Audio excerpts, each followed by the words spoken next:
How is it that our Star Nation brothers and sisters are informing humanity and, in fact, informing what we look like and these magnificent human bodies that we wear? We're going to find out more about that on the show today. Stay tuned. You got to accentuate the positive. Wow, I feel good. A little bit of feel good goes a long way. You're listening to Karen Swain, teacher of deliberate creation, accentuating the positive, showing you a way to a better life. Accentuating the positive, it's not just fad, it's sanity. Who in their right mind would accentuate anything else? If you feel like that's what you want to do. G'day, Karen here, accentuating the positive, awakening consciousness on the United Public Radio Network and the UFO Paranormal Radio Network on 107.7 and 105.3 FM, syndicated radio, streaming all over America and Canada. And we're on 8 streaming platforms today: YouTube, of course, Facebook, Twitch, and Rumble.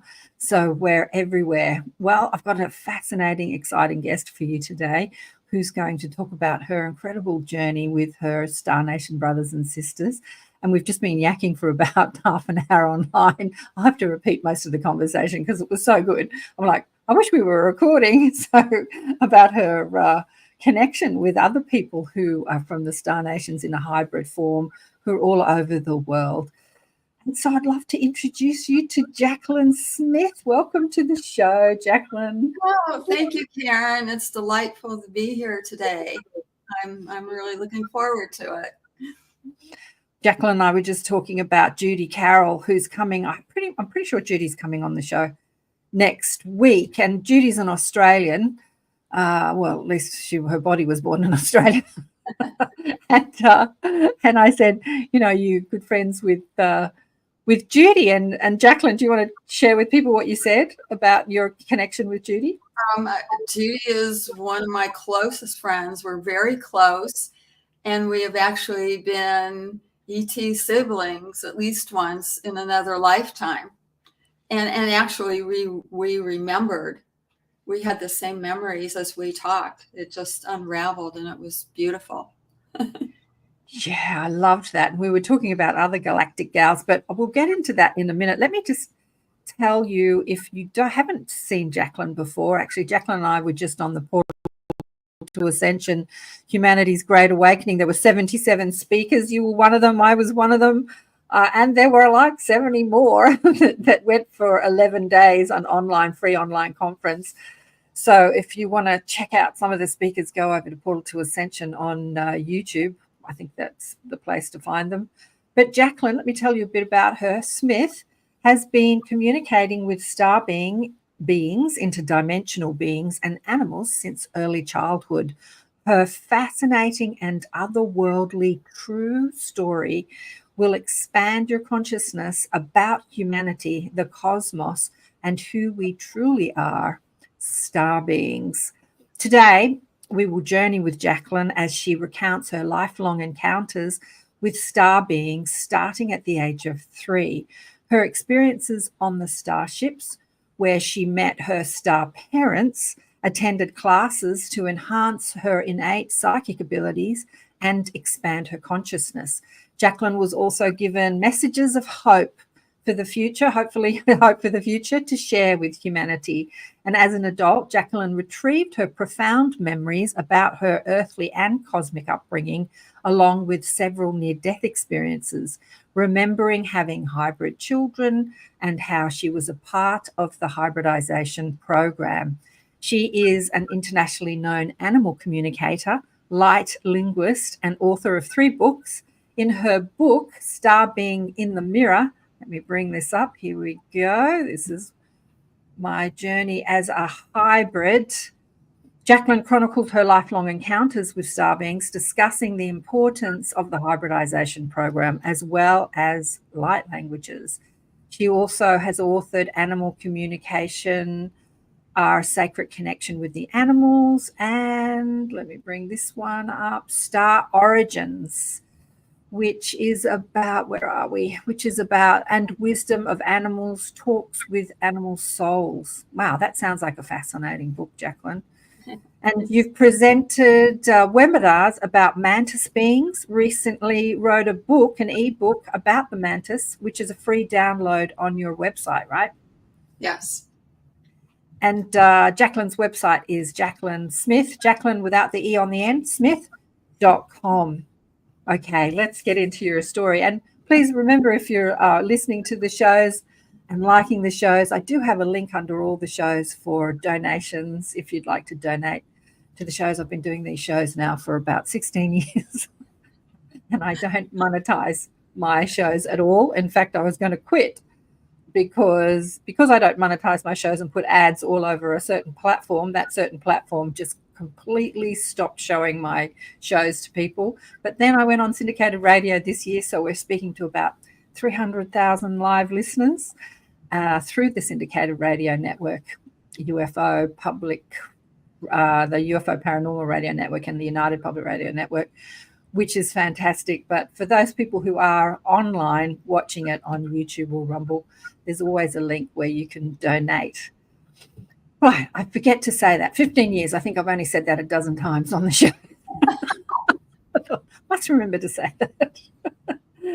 All right, age of 3. And so, yeah, we were talking about you and Judy. We were talking about Susie Hansen in New Zealand and Sherry Wild also in the States. And I'm thinking, because you're all around the same generation, right? You're all around the same age.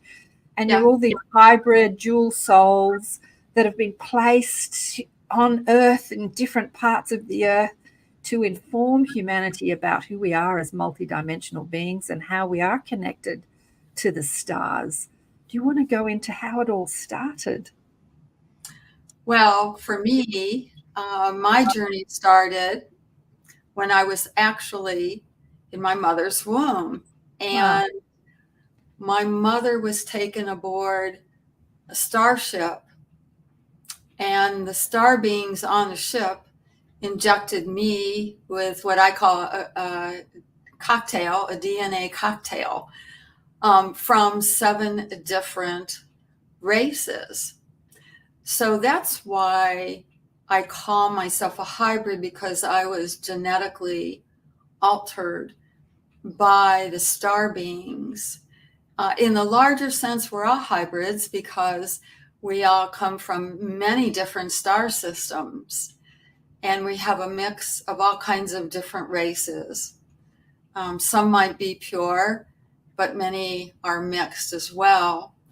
And so I was aware at a very early age that the star beings were around me. I mean, I actually remember them when I was in my crib, that they were helping me to adjust to Earth. And starting around the age of 3, they started taking me on the ship, which I loved. I'll say it was unconditional love on the ship.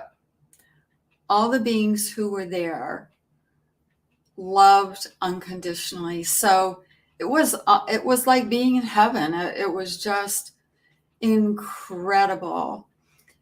And my star parents, they're Zazu and Amita. I call them my star parents because their DNA was one of the DNAs that were put in me, but they were my key guardians on the ship who watched over me most of the time. So they did become, well, they really are parents because I have their DNA. So Zazu and Amita are Tau White Zeta masters, not to be confused with the Tall Whites in Nevada that Charles Hall talks about.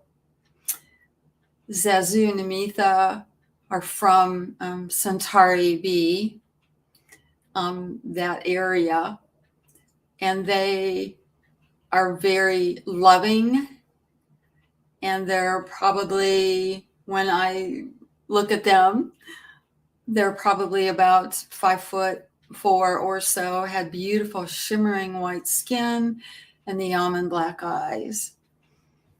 So I just had a great time being on the ship. Can I just talk a little bit about these whites? You say not to be confused with the tall whites. That what's his name that met in the desert? Charles. Yeah. Charles Hall met. So the ones that he met looked very humanoid, and they were tall, and he said that they had spindly, sort of very thin hair, and they were pretty iridescent. So the ones that you knew on the ships, did you say that you called them tall whites or just whites? They're tall white Zeta Masters. So we could say it's a different lineage. But they're short. You said they're like 5 foot tall, so they're actually not. Right. They're very, very star being. The star beings in Nevada, the tall whites in Nevada, they could acclimate to Earth. Right. My parents would not be able to do that because they're too, I guess I will say, too highly evolved, and they're on the ships. Yeah. I often think about that where, lots of people are saying, when are they going to come down and shake our hands and all that sort of thing? But so many of them, as you say, cannot acclimate to the physical environment, the microbiome environment, as well as the consciousness environment. They just can't be in the level of consciousness that is the collective. Yeah. So, yeah, it's interesting. Yes. And so on the ship, like I said, it was unconditional love. Yeah. And I was with a group of 8 children. Some of them were from different countries. We were all hybrids. We were all genetically altered. And so we were there to learn. So almost every night I was on the ship learning, which I loved. I loved being with this group of children. It was really fun for me on the ship. We were allowed to be children. And one of the things I used to love was kind of floating up and down the corridors in the ship, because on the ship there really isn't a physical floor, and actually the ship isn't physical, it's more of a hologram. But it appear physical or quasi-physical depending on their intention. But for me it was like a very much of a floating kind of feeling. And so in these classes we got to learn how to develop our skills telepathically. We were learning how to have an image like of an animal or something, and to project that on a holographic screen that they had on the ship. So they were trying to teach us how to focus our energies, how to create that somewhere else. We used to create balls of light that would float between our hands, and then we would kind of play catch with these balls of light on the ship, which was really, again, it was really fun. And one time, well, it was more than one time, but the star beings created, I'm calling it a subspace bubble that was outside of the ship. So we were in that bubble, like in the middle of space. And they were teaching us about other star systems, other planets, about the Earth, about sacred geometry, about sound and light. And it was an awesome experience that I will never forget, because think about being in a transparent bubble of light, this transparent bubble in space. Wow. I know. Think about it. I know. It sounds incredible. Jacquelin, I've often thought about it. And I'm sure in my astral form I've experienced it, because it's almost like I have memory of it. Being in a ship, being able to look out into the cosmos and, just see out in space, like see the planets and everything. Like we've seen it depicted on our television shows, in different sci-fi television shows. But yeah, I definitely have memory of it. I want to say hi to the people that are online, the beautiful Shirley high-fiving, and Susan, and Jan is online. We were talking about you, Jan, experiencer interviews. We were chatting about you before we went live. He says, greetings to you both. Much love from Canada. Yeah, Jan, Mr. Gray in Canada. Because I think you've been on Jan's show as well, haven't you? Yes. Love to you, Jan. So the telekinetic lessons that you got from these beings, like they were showing you how to use the power of your mind. Have you ever used them as a physical human being? I mean, they were teaching you in your human form. Have you used that on Earth as a child or an adult? So telepathy is natural for me. It's always been it's just always been natural for me. When I was a young girl, I would tell my mother that I could hear the trees sing. Nice. And she said, no, trees don't sing. and so for a while, my skills and talents kind of went underground. Yeah. But I knew, and later on, all those skills and talents opened back up. And so it's been a journey of really all of those opening and expanding. I will share that I was telekinetic, and the star beings did block the memories of my parents. They could not have handled it for sure. But there was a memory I do have when I was very, very young. I was telekinetic, and I was moving an object around in the midair, and my mother totally freaked out and ran out of the room. And so the star beings did step in to block her because she would have lost it. So, and my skills with that were tempered, or however you want to say that. But later on, I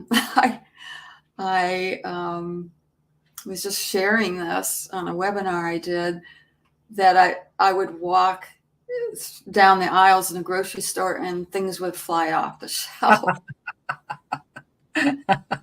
And one time I was talking to a friend, thank goodness she was in the Reiki, and she knew I was a star being and that, and we were sitting and talking, and there was a bar of soap really close to us on the shelf, and it just like flipped off the shelf and landed on the floor. So we like both laughed because we knew what was going on. I kind of made a decision at some point to not to try and enhance that skill. I still have things sometimes just happening around me, depending on where my energy is at, that things fly around or move around and end up in places they can't possibly end up. So yes. I can imagine to integrate into the human society, having that ability wouldn't help. No, it's interesting that they. Sorry, go on. I was just going to say I don't try and enhance this, but I mean, even earlier today, my energy was just kind of hyped up because I've been working with the mantis beings and things like that. And all of a sudden I hit this object. I have like this glass little whale or dolphin, and it came up off and it hit, get this, carpet, but it bounced and ended up in a bowl that was 3 feet away. And I'm going like, okay, I need the ground.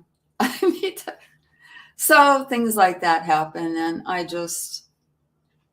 but it's not my focus at all. I want to tell you something that happened to me day before yesterday. Somebody had sent me a link on text, and I wanted to open it on my computer, and I don't have text on my computer, so I needed to get the link onto my computer. So I copied the link on my phone, and then I got distracted. And then I went to my computer and I pressed paste into Messenger, because if I paste it into Messenger, I can open it up on my computer and see the link, see the website on my computer. But I forgot to paste the link in Messenger on my phone because I got distracted. And I pasted the link on my computer because I was in this forgetfulness, and it worked. And then I realized that shouldn't have worked. That shouldn't have worked. Like, why did that work? So it's sort of like the link flew through. Yeah. Because energetically it landed up where it was. Energetically it landed in.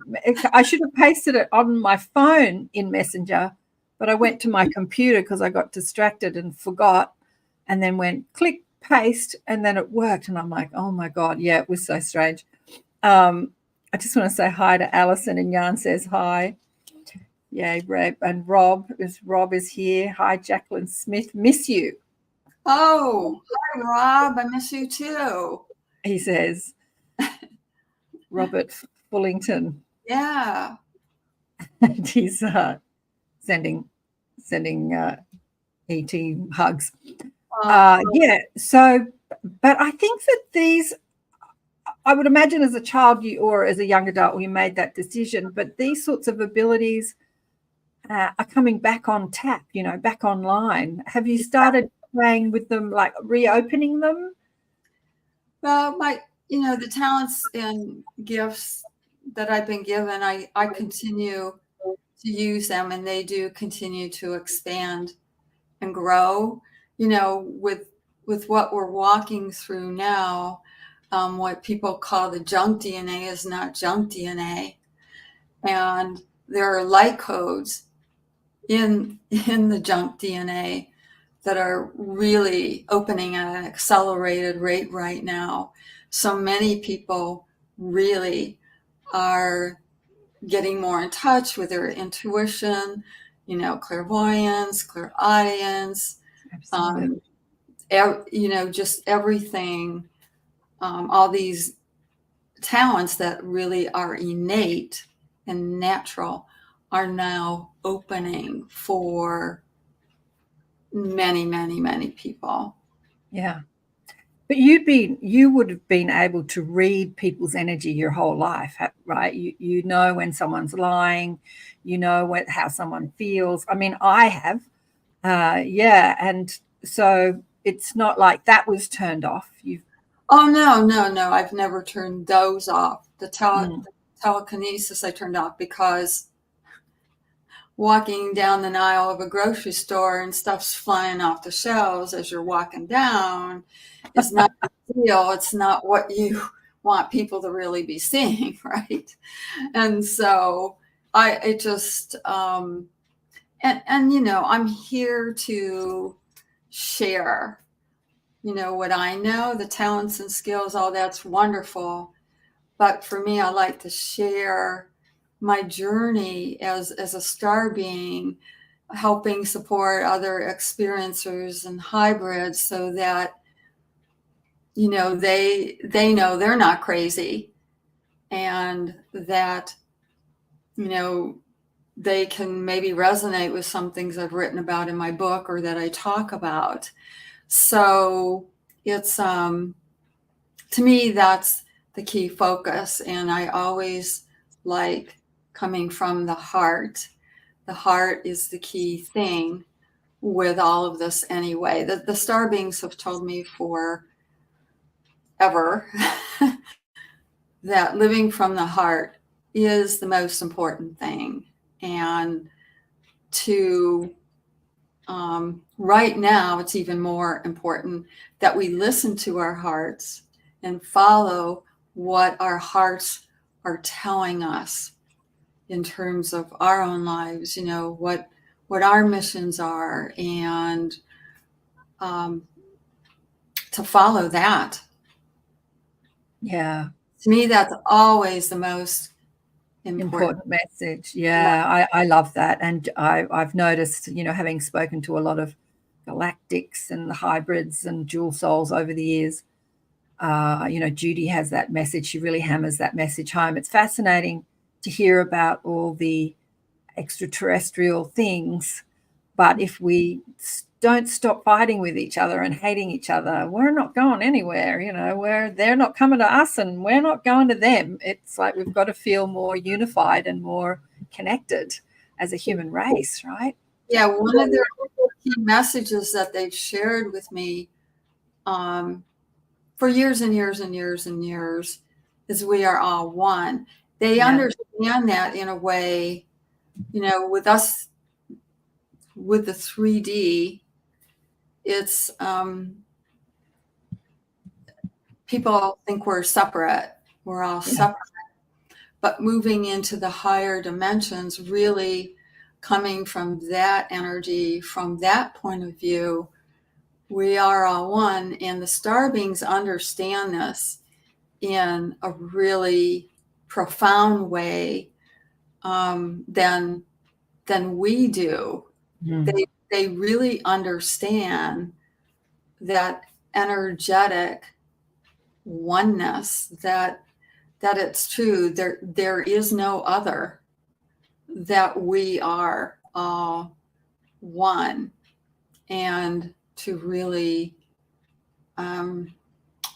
start understanding that and feeling that. Start living it. Correct. Yeah. Correct. So when we get upset with someone, instead of going down that path of being right about how wrong they are, like put the brakes on and start saying, how am I unified with this person? How have I felt like that before? Like find the unity. Right. Find the unity. To put myself in their shoes. To put myself in their shoes. Yeah, we've had lots of spiritual masters that have been telling us that for thousands of years. And are we listening?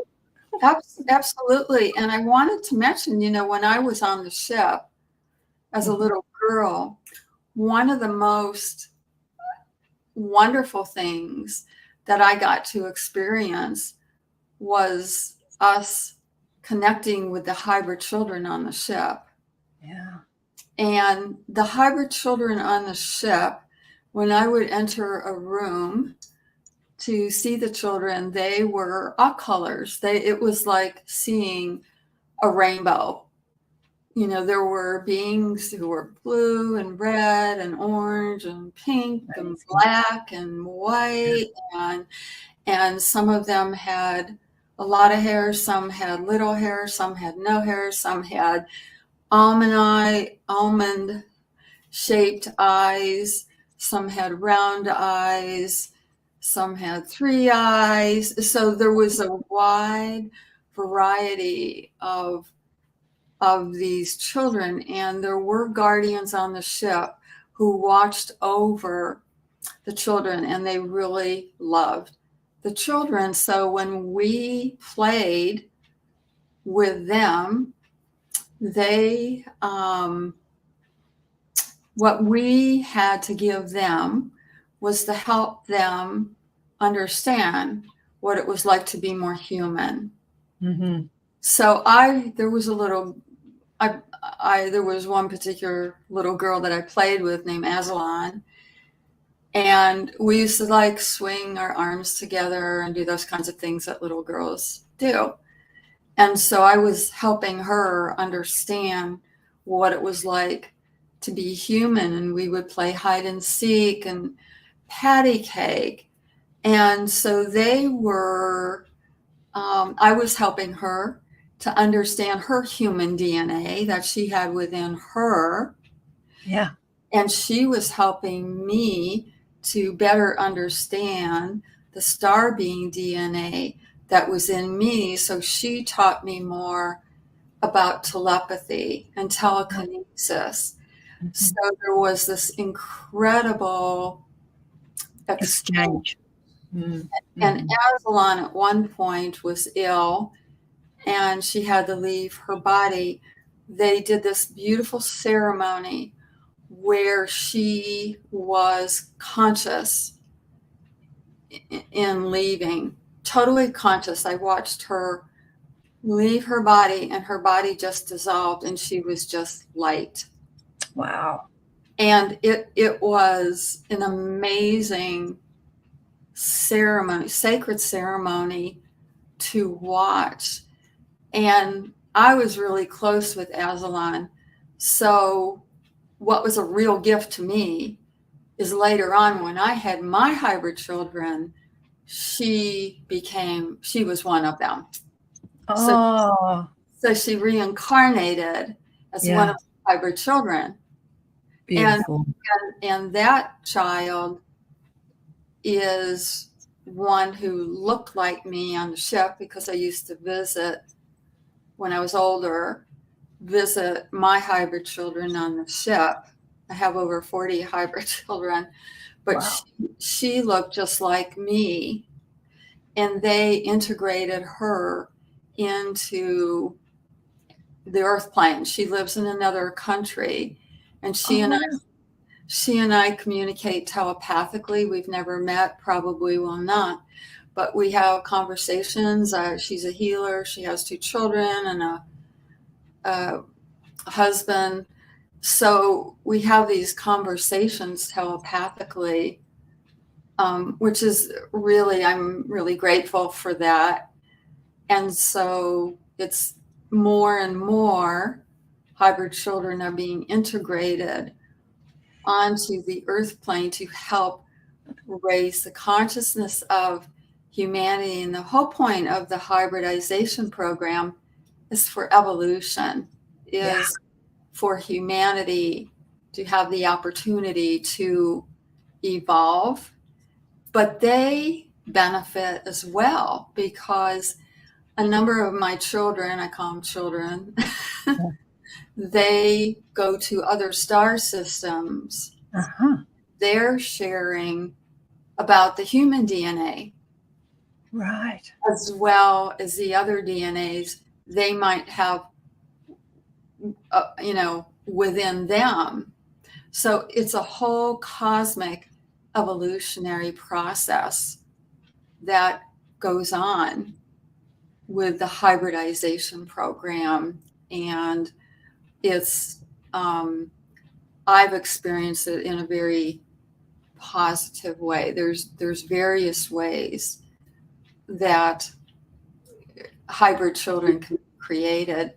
Would you like me to talk about that, or? I would. That's just fascinating. I've spoken to quite a few people about the hybridization program, and I've never sort of seen it so expanded like that. Yeah, like I've got a million questions, but I'll probably forget them. Susan says here, what does she say? Hey, Susan. During a healing session this summer, I saw hybrid children on the ship who I felt were created from my eggs that I donated in the past, in a past life. I felt that they will be coming in, but not sure how. Thanks for sharing that. So I want to just get back to you. I want you to share more about the hybridization program, but back to your friend whose consciousness incarnated as a hybrid body on the earth, and you communicate telepathically. Have you wanted to meet physically, or even just talk over Zoom or on, your iPhone or whatever? Yes. Yeah. Oh, definitely. Sure. But it just, for whatever reason, it just doesn't feel quite right. Wow. Okay. And also, I want her to stay very safe. So is she conscious? Yes, that's a stupid question, but for the audience, is she conscious of who she is? Like, does she communicate like you to other people openly and publicly about who she is? Yes. Probably not. She does. In her setting, to whatever she feels comfortable with, whatever feels appropriate for her to do. But she's a healer. She does a lot of healing work with people. Yeah, I'm getting the message that she only communicates to a select amount of people, but not as openly, as publicly as you. Yeah, that's not part of her soul mission plan. Correct. Yeah, interesting. So I want to get back to the DNA, because you are a mixture of 7 different species in your DNA. Who are the grays, the whites? Who else? Well, so so I'll just share. Okay. Tau Zeta Masters, Mantis, Dolphin-like energies, Dolphin-like beings, Arcturian Zeta, Yeah.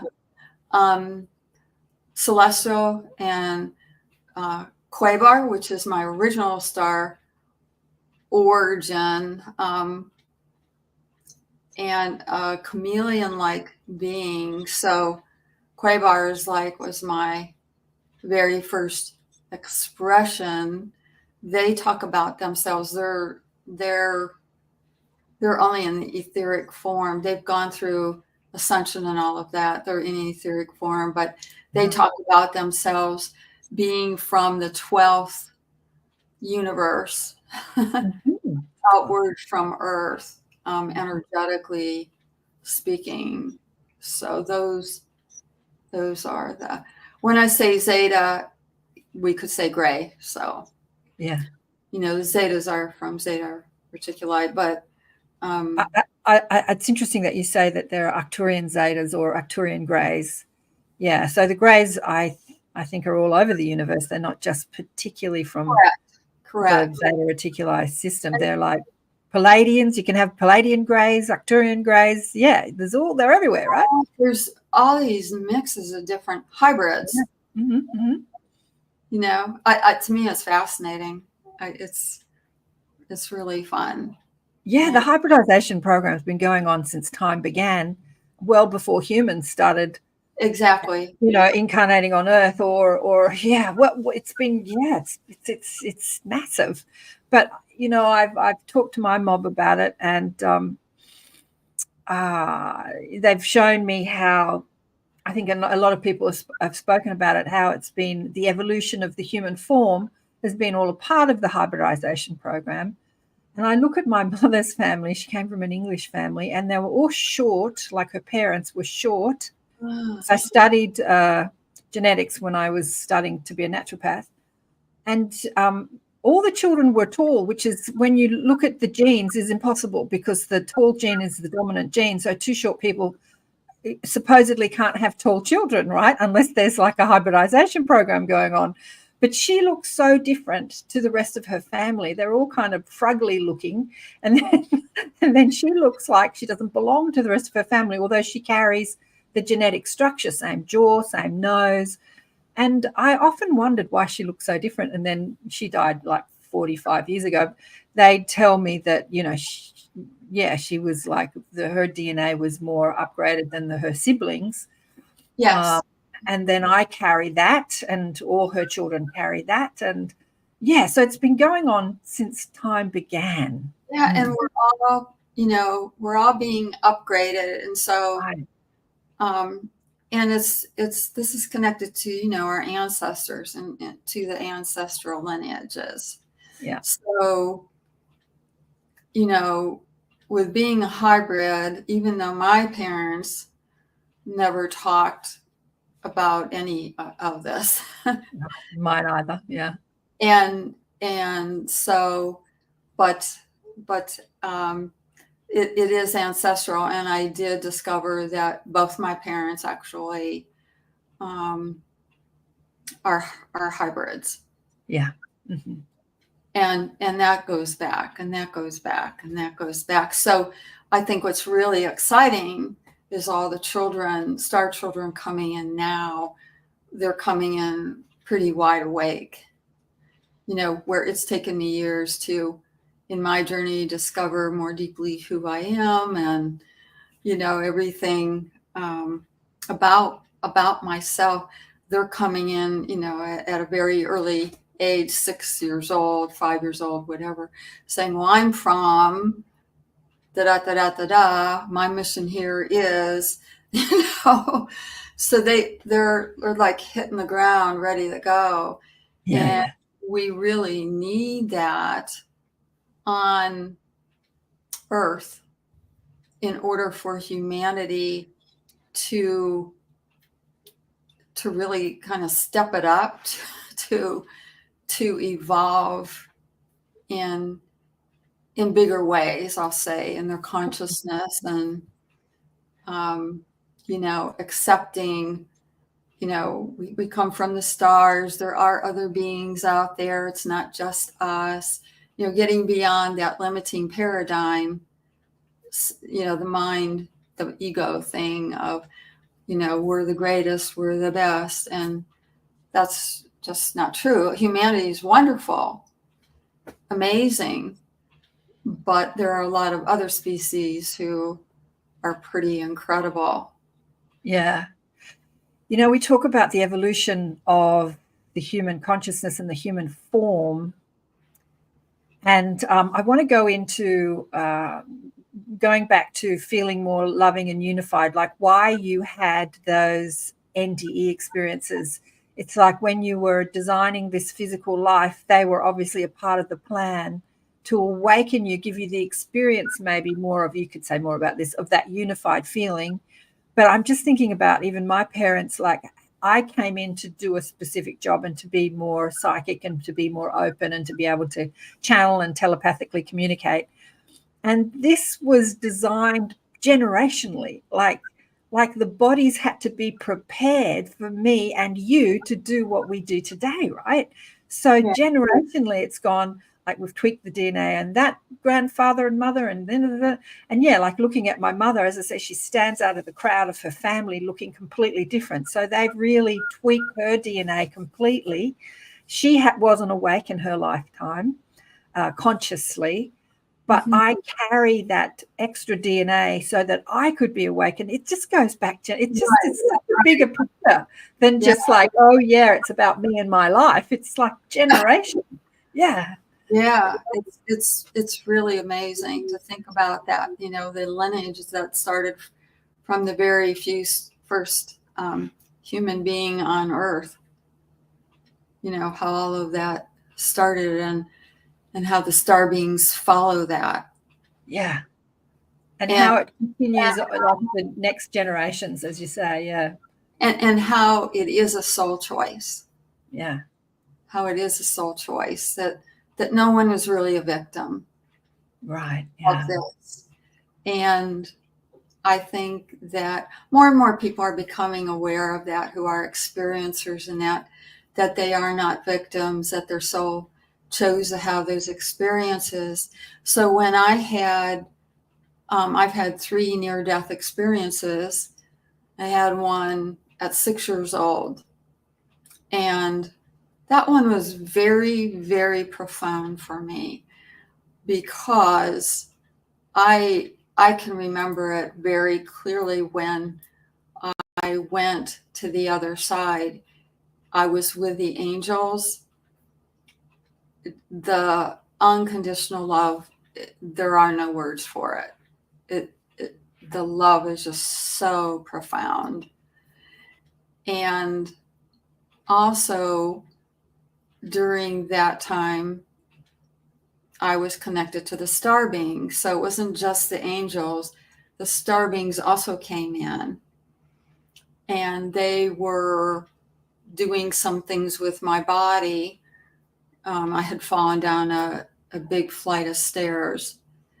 And so they were doing healing work. And meanwhile, I'm going like, I don't want to go back. And this is at 6 years old. And I think I was, at 6, I'm still remembering what it's like to be in the light. And they said, yeah, but, your soul chose to have this experience on Earth. So anyway, I came back. And I had 2 other near-death experiences. I was in a very bad car accident, and had a near-death experience where they were sharing with me that I had more to do. They were talking with me about ascension, about how I would be talking with people about star beings. And this was before I was really doing this work, when I was just doing animal communication work, which I did for a long time. Yeah. And so I was like, you're crazy. I'm not going to do that. I'm not. Who's talking about star beings, you know? So anyway, what happened? Well, here I am.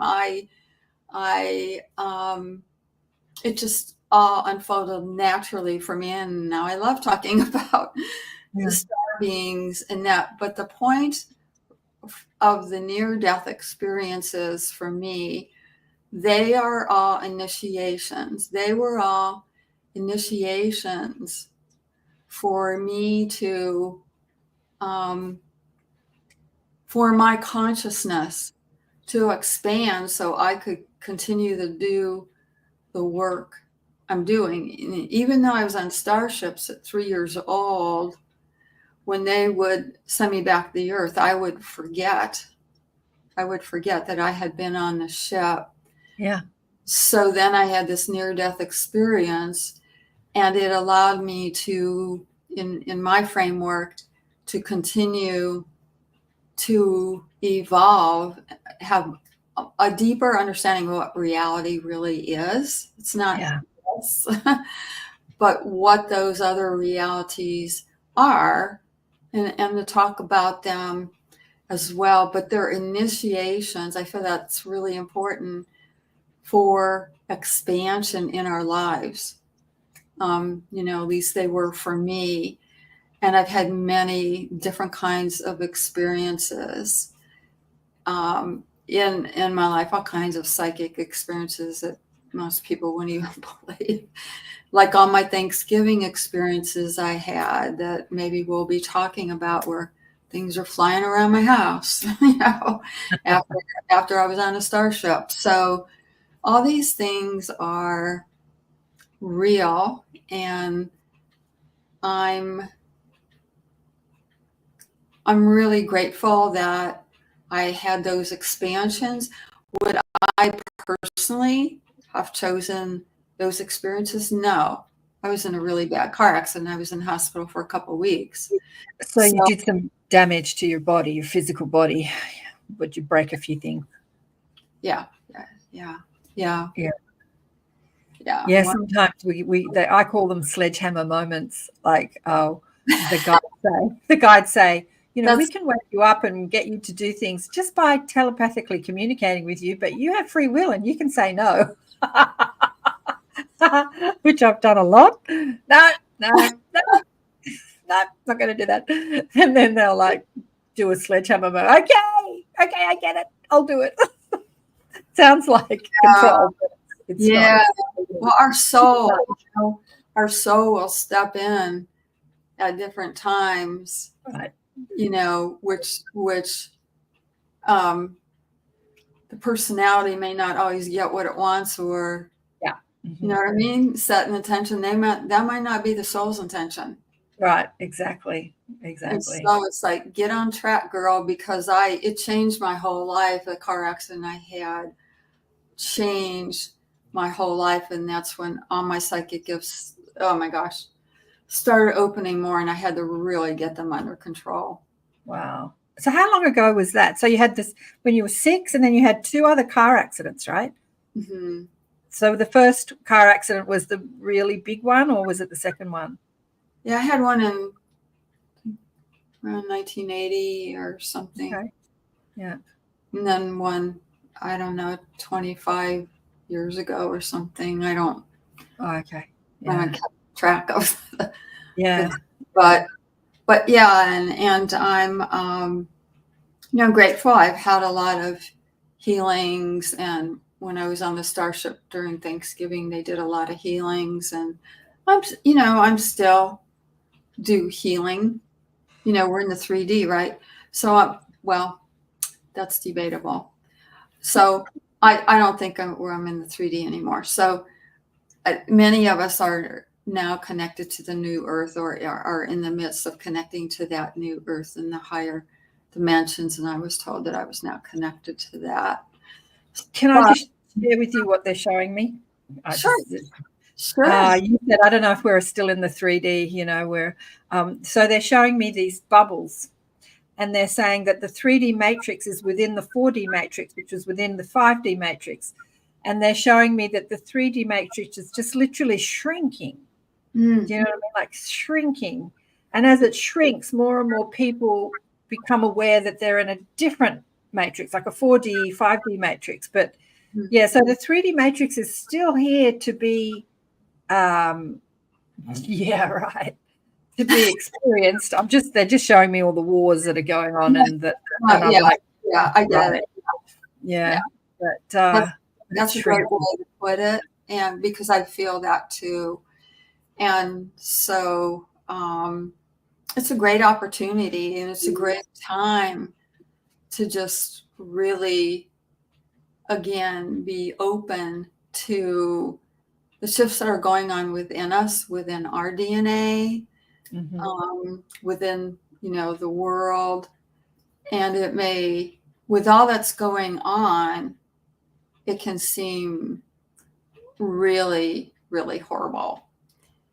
But in the end, and I do not say this without compassion, because I have great compassion. I pray every day for the earth. I'm praying for people in Florida, North Carolina, and for wherever there might be war, that there's a higher picture to come, with all of this. And with the earth really coming into being the new earth, really coming into herself, there's a lot of purification going on and a lot of shifting going on that I think is happening. Yeah. So that's why we really need to stay connected to ourselves, stay connected to our hearts and souls, really listen to, what is it I need to be doing right now? How can I give to the world? Absolutely, Jacquelin. Yeah, you brought up a really great point about the ego's desires versus the soul's desires. So as a teacher of deliberate creation, I show people how to create their reality and, get what they want. But there are two conversations going on here. There's the ego desire, which might not necessarily be what the soul's desire. And we can manifest what the ego wants outside of the soul's yearning. Like that is absolutely possible. But it's the classic story of when you get what you want, careful what you ask for, because you might get what you want. It doesn't bring you the fulfillment or the satisfaction or the happiness you think it will, right? But when you listen to your heart's desire, as you call it, or your soul plan, and you follow that yearning, it absolutely brings you that fulfillment and satisfaction and sense of purpose and connection and joy that you're looking for in all those desires you think you want. Like, I want the money and the fame and the success or whatever, your ego thinks. So, yeah, when you say you're following your heart, it's following that impulse within you that says, what can I do that contributes to the all as opposed to contributing to the one, which might be your ego's desire. Yeah. Yeah, it's how may I serve. Yeah. How may I serve? Absolutely. Yeah. Beautiful. Yeah. And I think that many more people are listening to their hearts and souls now. I do think that's opening. And I did want to mention too, Karen, that I think I speak star and light languages. I think they're a key step, or one of the steps, with coming into what I want to say, the evolutionary process, because with the junk DNA that is opening with all the light codes, many people globally are speaking light and star languages. And when light languages and star languages are spoken, or they can also be written, toned, whatever, it opens up those light codes within us to really expand our consciousness and to gain clarity about what we're doing here. Why are we here? What am I here for? and really beginning to listen to the heart. Yeah. And with speaking light languages, it clears away old patterns, old identities, and helps people get aligned with their authentic selves. It can the soul, the blueprint, the cells, every cell in our body understands the star and light languages. What's beautiful about it is it bypasses the mind and ego. Yeah. And it works on really deep levels. Light language is very joyful. When I was on the ship as a little girl, on the walls, on the holographic walls of the ship, were all these light codes. And they used to come off and dance with me and through me. And they were raising my frequencies. So I came to understand at some point, I've been speaking light languages, star languages, since I was like 3 years old, because all the beings on the ship, we were speaking telepathically, but they were speaking their star languages as well, if that makes sense. I think in the Portal to Ascension online conference that we just had, you were showing the visual of the light language on the walls of the ships. Like you were showing, you had drawn them down. Was that was the Portal to Ascension one, wasn't it? Yes. Yeah. Have you got them there? Or I suppose most people are actually listening to this on radio, so they can't see it. But yeah, but that was beautiful. I loved seeing that the images of the light language. Don't worry about it, Jacquelin. You haven't got them on your fingertips. I just want to remind people too that you're listening to Karen Swain, Accentuate the Positive Media, Expanding Consciousness on the United Public Radio Network and the UFO Paranormal Radio Network on 107.7 and 105.3 FM syndicated radio, streaming all over the place. And thank you to everyone that's listening, both on the syndicated radio stations and online here. We've got a few people online, not as many as normal today, but you also shared in your bio that apart from being on the ships and being taught about your telepathic and telekinetic abilities and expanding consciousness, that they shared with you a message of hope. Do you want to share that with us? What's the message of hope? I think that coming up to November and the end of 2024 and moving into 2025, we all need a little bit of messages of hope, I think. Well, the messages that they share, well, first of all, the star beings who were on the ship that I was on all love and support Earth. Yeah. And they care about humanity. And they care about all species on Earth. And they care about the Earth herself. So in whatever ways they can, they're supporting the Earth. They're supporting all of us in whatever ways that they can. And their messages of love, saying that the collective decides, they cannot intervene, but the collective decides what's going to happen and what's going to be coming up. So their key message always to me is, if you listen to the heart, if you live from the heart, that is the best thing we can do. And when we live from the heart, we love ourselves more, which is very, very important. And we can love others without judgments, because the star beings I've communicated with, they have no judgments about others. Yeah. They accept each race, each being, whether they be low frequency or whatever. They do not judge them. There is no good or bad. That's a 3D kind of concept. Everything's being played out the way it needs to be played out. Mm-hmm. But the hope really is in the heart and love, and to do what we can to, again, to be of service, that we are one, to support each other. But they are working. I mean, the mantis beings, they have been communicating with me a lot lately. Mm-hmm.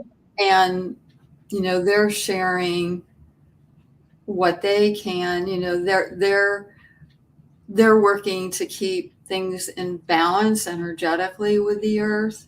Mm-hmm. So in other words, they're supporting her, supporting us, Mm-hmm. supporting all species. Humanity is not the most important species on earth. we're all important. And so the mantis beings are really working to maintain balance. They're doing some clearing work.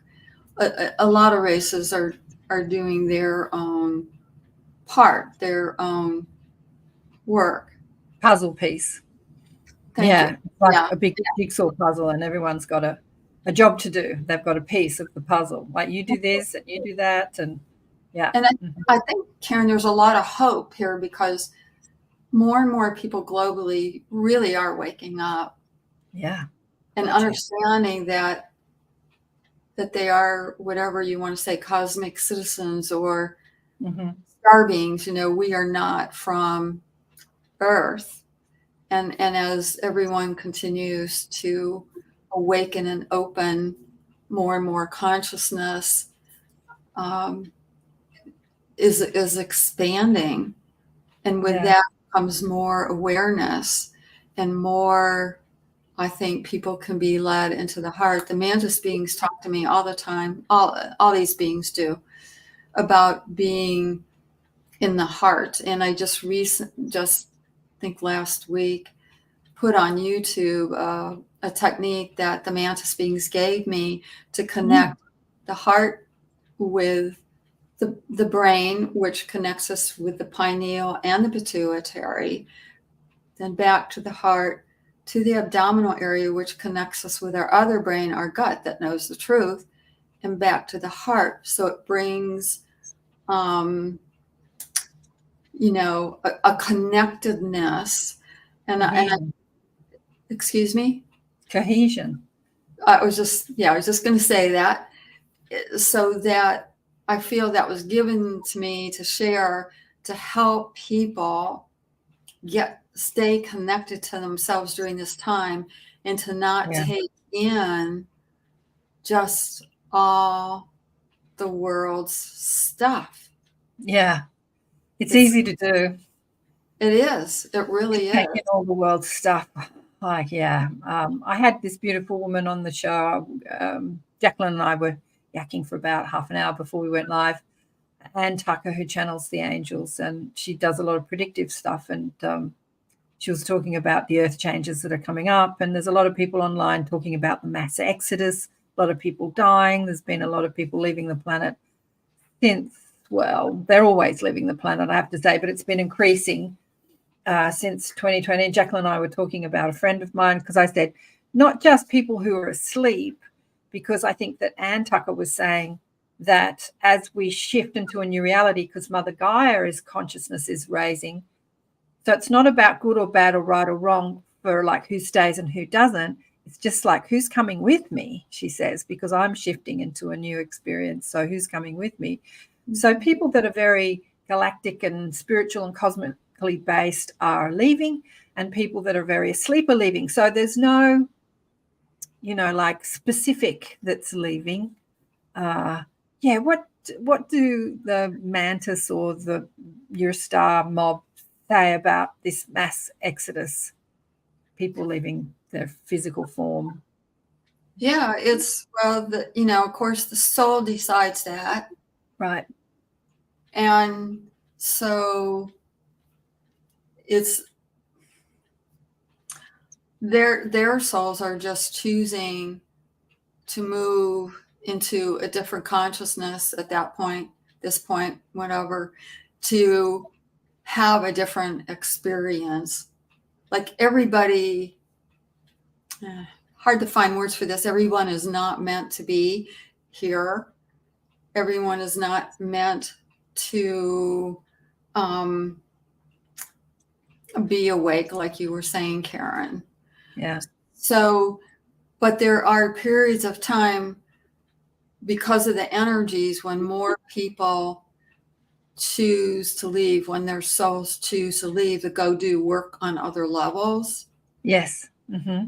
So they can work better from another level than being here in the physical. Yeah.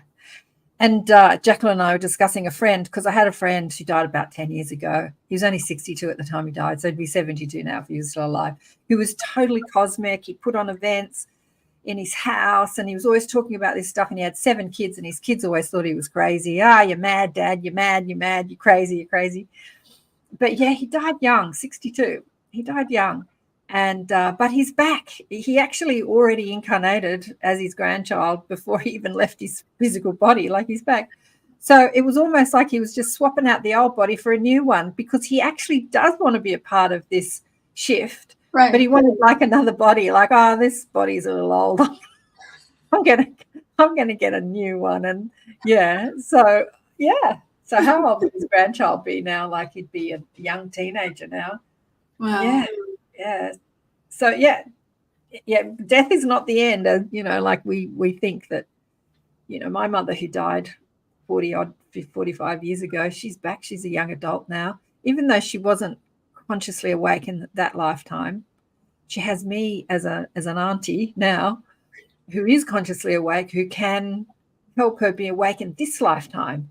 So even though she carried the hybrid DNA that she gave to me to be able to be really psychic and open, she now carries, because she's still in the family lineage, she now carries that in her lifetime. Yeah, it's so fascinating, the continuum of life. We get so fixed and stuck on this one earth life being all that is, but we're just back and forth all the time.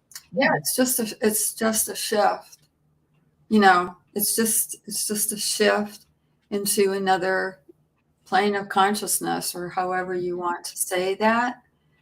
And because so many people are afraid of death, of leaving the body, but it's just like excuse me, just like taking off your clothes. We take off our body. Exactly. Yeah, exactly. Years ago, when I was a young naturopathic student, I think it was about 23, 24, there was some extracurricular material, classes that were offered. And there was this Aussie woman that came in, and she spoke about her near-death experience. It was the first time I'd ever heard of it. And she said exactly that, Jacquelin. She said, I think she died giving birth. Anyway, something happened. She was in hospital. And she died, and she saw herself hovering above the body. And she said she looked down on her body. She said, I looked on it as if I had taken off my, shirt at the end of the day. I just took it off. And that was the first time I'd ever heard that, when I was like in my early 20s. Yeah. Yeah, it's so important to understand that, death, because it stops a lot of grieving when you understand we're still here. Anyway, we're running out of time. You were wanting to go into the hybrid program in more detail. You said, do you want me to talk about that? Do you want to talk about that now? I think with the hybrid program, I'm not sure if I covered it all or not. I think, again, the bottom line, the key with the hybridization programs is for the sake of evolution. And it benefits everyone, in the sense of the star beings. They benefit because when they have the human DNA, they can go, some of them, more deeply into their emotions. Star beings have emotions, absolutely. but they can go more deeply and develop in other ways. And when, with my receiving their DNA, I feel like I'm a bridge, so I can share the star being perspective or the human perspective, since I'm in a human body and have experienced what it's like to be a human. It's very important, and this has been going on forever. It's not something new, and this is going to continue. And this is, again, for the evolution of the cosmos. I've been told by the star beings, this is a whole cosmic evolution. It's not just humanity. Yeah. It's not just Earth. The entire cosmos is evolving, and the star beings have told me during this time, and there's tons of astrological things going on, all the solar activity going on, more flares going on, which pours more light on the earth and through us, and gives us the opportunity to expand, to grow, to integrate that light, and to, again, be more in touch with what we're here for. Yeah. And how we can support each other, how we can serve. Yeah, absolutely. Yeah, you were saying that it's not just the humans that are evolving. Everyone's evolving, the whole cosmos, but the animals are evolving too. I was listening to someone saying, they were fighting like cats and dogs. It's like a saying that we have, like it's like cats and dogs. And there are so many videos online of cats and dogs just cuddling up to each other and loving each other. We have to get rid of that saying out of our vernacular. It's like no longer true. Cats and dogs don't fight. Who sees cats and dogs fighting these days? Or even mice and cats. Like I was watching a Instagram video of a mouse cuddling up to a cat, and the cat and the mouse. So they're evolving too, right? Absolutely. Every living form is evolving, and every being here on Earth is from the stars. Yeah. That's what my second book is about, Star Origins and Wisdom of Animals. They asked me to write that book. They're from other star systems, and they shared with me, where they come from, why some of them are partnering with humanity, like cats and dogs. And I was really honored to write that book, and I had amazing experiences while writing that book, and the animals just kept coming. And they, I learned also, they said, the star being said to me, we don't have any categories in our systems that talk about animals and animals. To us, they're equal to us. They're not souls. They're not higher. They are equal. We're all equal. So I always like to share that message. I'm just showing this here, your 3 books. I've got this page that I created for you on my website. For people that are watching the Rumble, YouTube, Facebook, I always put a link saying see more here. It's a link to my website, and it tells you more about Jacquelin, and you can grab the books there on the Amazon links, and you've got the shows on the different platforms. I haven't added them all yet. But so you wrote the animal communication one probably years before you wrote the star origin one, right? About the animals. I did, and it's the book teaches people how to telepathically communicate with animals. I talk about many cases I've had. I talk about life, death, reincarnation, and the last chapter is all about ascension. Yeah. That the animals were sharing with me, and and that was many years ago.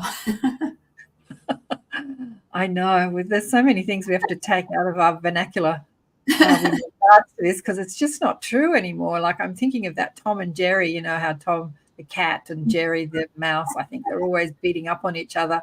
It's so violent. It's like those Disney, they're just so violent, aren't they? Yeah. Yeah, I guess we'll look back on that stuff in times in the not too distant future, and we'll laugh at how violent we were as a human race, and when we move out of that violent experience to a more unified experience. Yeah, hopefully sometime soon. Yeah, the hybrid program, so great. Yeah. And we're being upgraded. I mean, upgrades just keep happening. Do you have physical children here on Earth that you've birthed through the birthing process? Do you have I do not. I do not. Yeah, but you've got 40 hybrid children. Wow. Yeah, I chose not to have human children. And yeah, I have over 40 hybrid children, and they come and speak to me with one voice. There's like one who speaks, and there are different ways that hybrids are created. So when I was a teen, they came and implanted me with an embryo. Wow. The great thing was when they removed it, they had like this tube of light that just went in and took the embryo out. It was of no trauma to me. Uh-huh. And so that was really wonderful. Another way that they can create is by a strand of my hair. Okay, yeah. Mm-hmm. They've done that a number of times. That's why I have so many children, because they can use that to create a number of children. And so I really love that idea, using a strand of my hair to create the hybrid children. And then I had a wonderful experience on the ship when I was older, like in my teens or later, with a mantis being, where we basically dropped our bodies and we were light and we merged. And I saw in front of me 3 or 4 little mantis beings. And I was like, wow, it was just an amazing experience. It's not about sex. It's a spiritual experience. Yeah. That merging. And so right before my eyes, these mantis being children grew up from being very young to being teens in a matter of minutes, because they have the ability to grow them up as quickly as they want to, depending on what their missions are going to be. And so I was like astounded to see that. And that's interesting. They don't need the childhood experience like humans do, because the childhood experience for us is such a loving experience. We connect with our parents and we feel so much love, so that when most people, not everybody, some people's childhood experiences are horrendous, but anyway, it's supposed to be a loving experience. But the mantis already being marinating in love, they don't need that. They don't need that childhood. Right. I was having a chat to the mantis this morning before we came online, actually. And a lot of people talk about how loving they are. And you know what they were telling me, Jacquelin? They were saying, yeah, but if you were to experience us in your human form, we would freak you out. You would be so freaked out. You'd be so scared. That physical, visceral reaction would be absolutely frightening, which I suppose is similar to the greys as well, because it's such a different physical experience. But yeah, they do hold a unified energy, but that physical, visceral would, freak most people out. I think that's true. I don't know. I grew up with them on a ship, so for me, it was when they appeared to me, they're about 8 or 9 feet tall, and they look like a praying mantis, but have some differences. And for me, I really love it. when you say differences, do they have an insectoid body, or do they have more of like a exo, what do you call it, an outer, like a human body, but with a sort of like, crustation, like crusty, like hard core, like a insect? Like what do they look like exactly to you? Yeah, so first of all, I don't classify them as insectoids, and they don't classify themselves. Wow. So how that has happened is they created the praying mantises that are here on Earth, and they are able to look through the praying mantis's eyes here on Earth to monitor things if they care about the environment, they care what's going on. So that's a category we've created for certain beings here on Earth. So they're really not insectoids. That's what they tell me. But in the same breath, when I see them, they appear to have like an exoskeleton and look like similar to a praying mantis, although I do not see the claws. Or they have shown me that they don't have claws. And so they're the mantis beings are energy. They're really undescribable. They're really infinite. They're a very highly evolved race. And so they appear to us when they come looking this way because our mind can identify them because we've probably seen a praying mantis, and the praying mantises came from them. Uh-huh. So, so you can interact with a physical form, but you can also interact just with their consciousness, and they're not necessarily. Correct. I think that's who I interact with. I interact with the consciousness. It was funny, they were just saying that to me this morning. If you were to meet us physically, it would freak you out. But I've talked to people who get freaked out if they have seen a mantis being, and it's just they need to understand this is not an insect, it's not a bug, because some say, oh my God. So they need to, part of the lesson can be to expand beyond their limiting thoughts about what that is. And a lot of people that I do sessions with, I help them understand that, you don't get stuck there. The energy of these beings is infinite, and it's unconditional love. And their intention is to be helpful. They do appear sometimes as angels to people as to not to scare them. Interesting. Yeah, I would imagine a lot of angel encounters of people's star family appearing angelic as to not to scare their human consciousness. Yeah. So I think that it's just about learning to go beyond limiting thoughts about how we think about these beings. Yeah. All of them, because there's a lot of limiting thoughts, about the Greys, about mantis beings, about Arcturians. So it's just I experience their essence or their energy, so I can feel right away what they are, who they are. Yeah, Robert says here, they aren't scary, more overwhelming and familiar. Well, I guess they might be familiar to you, Robert. They might be familiar to you. But could you imagine, to the normal human, if it encountered a... Right. It would be very scary. It would be, I've talked to people who do get very frightened with that.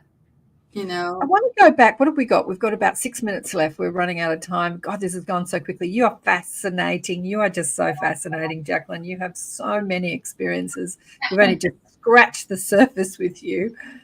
A little lull, so Robert says. Yeah, you know, with the hybrid program, you said it was not invasive at all. There's been a lot of people that have had experiences with the hybrid program, and they've gone to gynecologists here on Earth, and they've not had physical children like you, but their gynecologists have said, "Oh, you've got all this scarring in your uterus. You know, you must have had a baby or whatever." But you've never had any problems physically from your hybrid program, have you? Or have you? No, I have not. No. Mm-hmm. Yeah, and I'm, you know, I'm grateful for that. You know, I'm grateful that they, with their technology, they just had a way to come in with this light and lift that out of me, right through me, because, you know, nothing is solid, right? My body's really solid. So they were able to take this light and just lift the embryo out. Then they could take it to the ship and continue to create, you know. To incubate it. Yeah. And I know, so, and again, I'm talking about the races that I'm familiar with, that I'm connected to. You know, there are so many races, countless races. There are lower frequency races. So I'm, you know, that's just not within my experience. Yeah, but not to negate that is an experience for some. Absolutely. Yeah. Absolutely. Yeah. Definitely. Yeah, and with all of it, no matter what happens in your physical reality, the soul is usually in cahoots with it. Like the soul said, yep, I'm up for that experience. Good, bad, the good, the bad, and the ugly. The soul is like, yep, I'll be up for that. But, you know, the human ego says, no. I love your message of love, Susan says. Yes, I know, Susan. All of my experience with my galactic guides have been very loving. Yeah, me too, Susan. I haven't had any problems at all. I first heard about the mantis beings over 20 years ago, back in the 90s, well over 20 years ago. A friend of mine, she had a near-death experience and went up to Byron Bay, changed her life completely. She did an ascension course, and they were channeling all sorts of beings, and she said she was channeling a 9-10 foot tall prey mantis called Dr. Lawfin. And I was like, yep, okay, a 9-10 foot tall prey mantis called Dr. Lawfin, right? Okay.